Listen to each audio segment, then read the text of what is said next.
there, my name is Patrick Bitature, and today we continue with our subject on building businesses that will last, built to last. Now, I'll tell you a bit of a story. In the 1900s, there's a man called Pareto.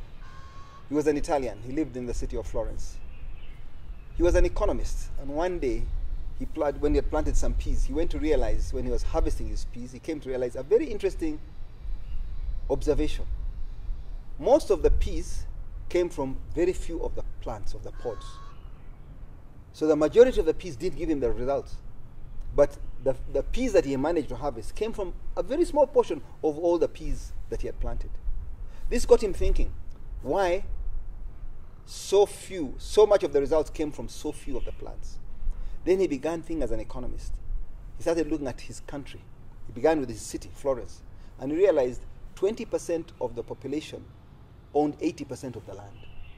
He took this further and took it throughout Italy, and the same numbers more or less came out. He took it to the UK, and in Britain he realized that 21% of the people paid 83% of the taxes. Then he saw some connection here.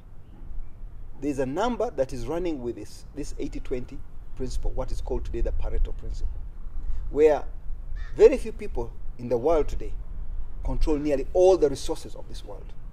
And I wish it was 20-80. In this case, it's much smaller. Maybe 3-5% of the population of the world control most of the resources of the world. But still, if you stretch it out, you'll find less than 20% controls more than 80% of the wealth in the world. So this principle is what we are stretching. And why does it happen? It doesn't happen only in resources like this. When you look at nature, look at the Amazon, for instance. In the Amazon, there are 16,000 different species of trees. But out of those 16,000, 1.6% is 50% most dominant. How did this happen? Why did this happen? Simply because this type of tree had an advantage, a small advantage over the other trees.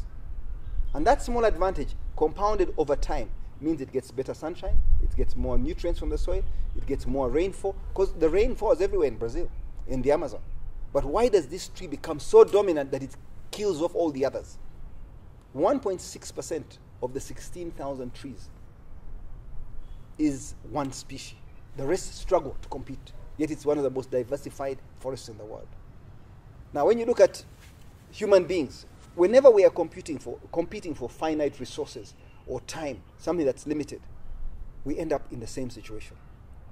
I look at athletes.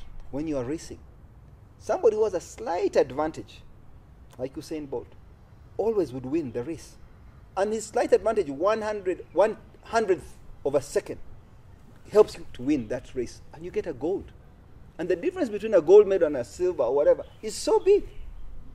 When you look at the people with the money, Bill Gates or Warren Buffett or Jeff Bezos, they have a slight advantage in their business. Their business is slightly better, but they keep compounding that slight advantage. And that's what makes the world so unfair. Because that slight advantage, even if it's only 1%, differentiates you. Now, if you're doing a business, focus on improving your 1%. What gives you that small edge? Then when you build a business like that, make sure you can leave a legacy so that it can be repeated. And legacy means what you leave, not just materially, but reputationally for the next generation. And that's what makes the rich become richer. Unfortunately, that's what happens all over the world. I don't like it.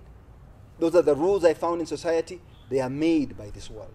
We have to compete and learn to go with them. And where we bend the rules, we do, but you try to make that edge. And that's all about legacy. So legacy is two things. Your reputation can be a legacy. Doesn't have to be money. And the amount of wealth or whatever you collect can be legacy. It is something that you pass on after you have done your bit on earth and been called to the next world, if there is a next world. So you must believe that it's useful to pass something on. Normally it is to your children, largely it is to your children, so that they don't begin from zero. If you have built a base and they begin at 5, it will be easier for them to go to 10, because they are competing with the rest of the world, where some people are in 40s and 50s on a scale. So think of it that way. And some of us come from minus, not even at 0. So at least you work your way to 0 so that your children begin at 0 and are given a fair start in the race. So legacy is about building a reputation building an asset that you can pass on, tangible or intangible, that will help the next generation do better. The same in a country. When you're a president of a country, your legacy should be, what do you do when you are the leader of that country? Because the same thing happens when you're competing for votes. He who wins the votes wins everything.